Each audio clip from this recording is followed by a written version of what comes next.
À la une ce soir, l'île de la Réunion, une nouvelle fois sous le choc après l'attaque d'un requin contre un jeune surfeur.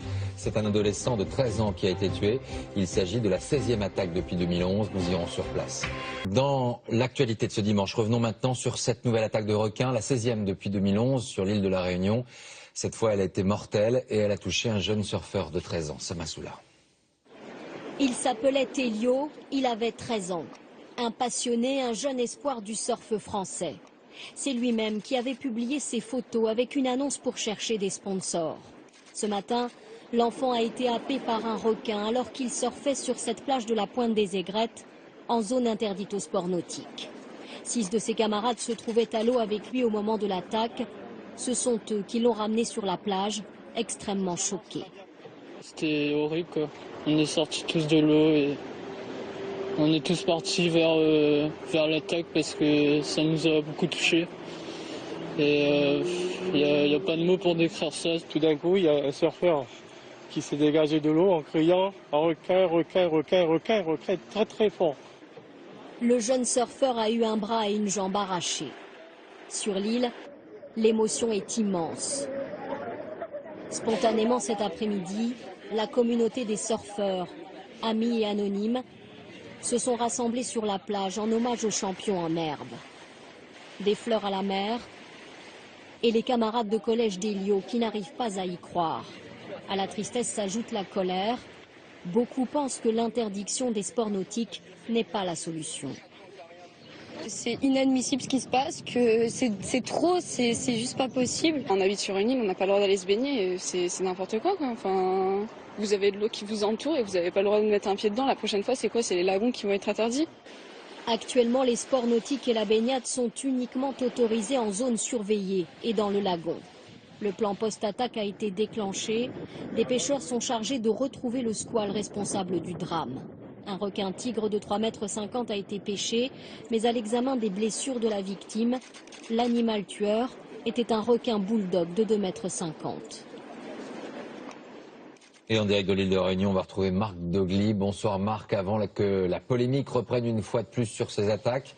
L'heure est toujours ce soir à l'émotion avec la disparition d'un jeune surfeur âgé de 13 ans.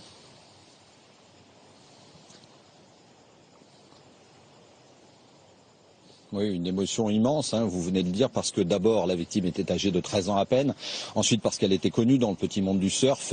Le jeune Elio était champion de la Réunion 2013 et c'était l'un des plus grands espoirs en fait de cette discipline ici. 500 personnes sont venues lui rendre hommage sur la plage derrière moi cet après-midi lors d'une cérémonie émotion aussi. Pourquoi?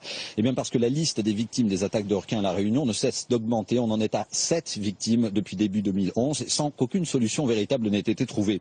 Alors ce soir, il y a ceux qui réclament à nouveau des prélèvements plus massifs de requins pour tenter de faire baisser le nombre de squales aux abords des côtes. Il y a les politiques qui demandent un régime dérogatoire au gouvernement pour tenter de mettre en place des équipements de sécurité plus rapidement.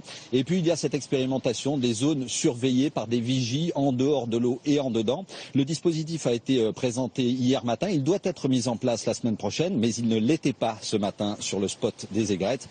Et pourtant, il y avait 6 enfants à l'eau. Vous le savez, l'un d'entre eux a péri. Merci Marc. Alors pourquoi ces attaques à répétition? Comment expliquer ce changement de comportement chez certains squales? De nombreux spécialistes se sont interrogés sur les raisons de ces drames et apparemment les réponses sont multiples. Laetitia Legendre, Véronique Gaglione et Christelle Chabot. En février dernier, l'attaque mortelle d'une baigneuse de 22 ans avait déjà secoué l'île de la Réunion. Depuis 2011, on recense 16 attaques de requins, dont 7 mortelles. Alors pourquoi cette île fait l'objet de tant d'intrusions de squales?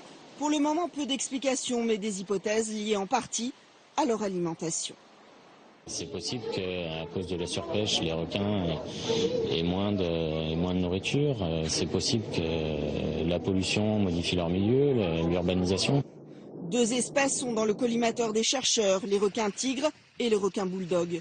Ces derniers attaquent souvent dans des eaux troubles où se déversent les pluies, avec des rejets non traités et des carcasses d'animaux, ce qui pourrait attirer ces squales près des côtes. D'autres accusent une réserve naturelle marine créée en 2007 où la pêche est interdite. Un garde-manger tentant pour les requins, situé à l'ouest de l'île, là où précisément se concentrent les activités nautiques. Il y a un peu plus de tortues. Avant, il y avait pratiquement plus de tortues. On en a lâché 2000 à cet endroit-là et pas ailleurs. Donc je pense que tout ça arrive à créer un climat trop favorable aux requins. Mise en cause aussi la présence de l'homme de plus en plus importante sur l'île, mais aussi en mer. La fréquentation croissante des spots de surf multiplie les risques de morsure. Sur leurs planches, les surfeurs ressemblent parfois à une tortue, la nourriture préférée du requin. Dernière hypothèse envisagée, la reproduction des squales, qui les rendrait fidèles à certains sites. Malgré 3 années d'études, les raisons de ces attaques restent encore bien mystérieuses pour les chercheurs.